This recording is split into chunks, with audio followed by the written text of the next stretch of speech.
महाराष्ट्रातील 29 महानगरपालिकांचा निकालात भाजपानं धवल यश मिळवलेलं आहे। शहरी भागात भाजपा आणि भाजपाचं पहिल्या क्रमांकावरती आहे हे आता सिद्ध झालेलं आहे।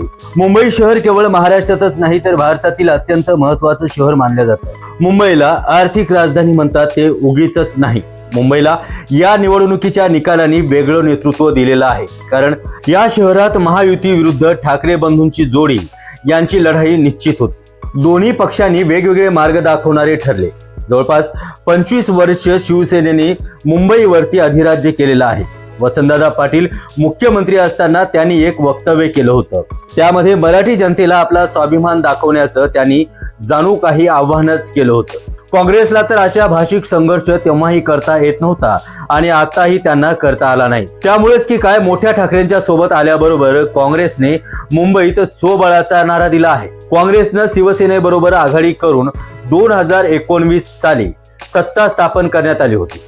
उद्धव ठाकरे मुख्यमंत्री असताना त्यांना त्यातच पक्षातील सहकार्यांनी अक्षरशः गोत्यात आणलं आणि त्यानंतर आरोप झाले। मग ते पोत्यातून भरून पैसे आणले, गद्दार झाले, अशा प्रकारच्या आरोपांनी काहीही फरक पडला नाही।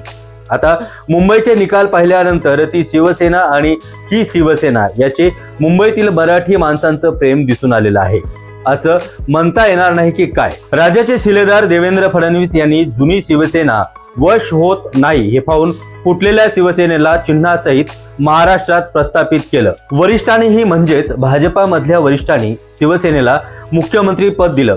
एवढं सर्व करूनही मुंबईत प्रस्थापित केलेल्या शिवसेनेला ठाकरे बंधूच्या शिवसेनेपेक्षा अर्ध्यापेक्षा कमी जागा जिंकता आल्या नाहीत हे वास्तव्य आहे। आज देशातील सर्वात श्रीमंत महापालिकेत भाजपानं आपला झेंडा रोवला आहे।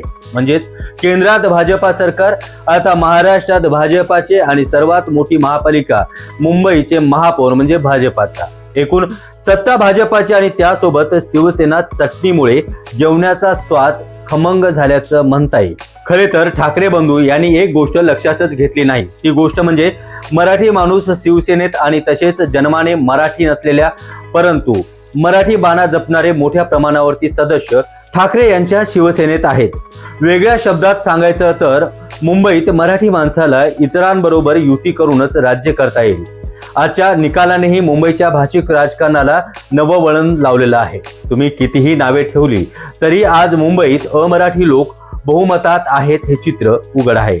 काँग्रेस बरोबर दोस्ती करूनही उद्धवरावांना फार मोठा फायदा झालेला आहे असं म्हणता येणार नाही, पण राजसाहेबांसोबत त्यांच्यासोबत आघाडी केली असती तर काही जागा लढवल्या असत्या असं बरेच तज्ज्ञ लोक म्हणतात। राजसाहेबांनी शिवतीर्थापासून सगळ्याच ठिकाणी उत्तम भाषण करून जे जे मुद्दे मांडले त्याला मोठ्या प्रमाणावरती प्रतिसाद मिळाला, पण नेहमीप्रमाणेच मतसाद मिळाला नाही। या निकालानंतर आता आजपासून दरदार विरोधी पक्ष म्हणून काम करणं आणि भविष्यामध्ये मुंबईकरांच्या अपेक्षांना आणि समस्यांना वाचा फोडणं हे काम असणार आहे।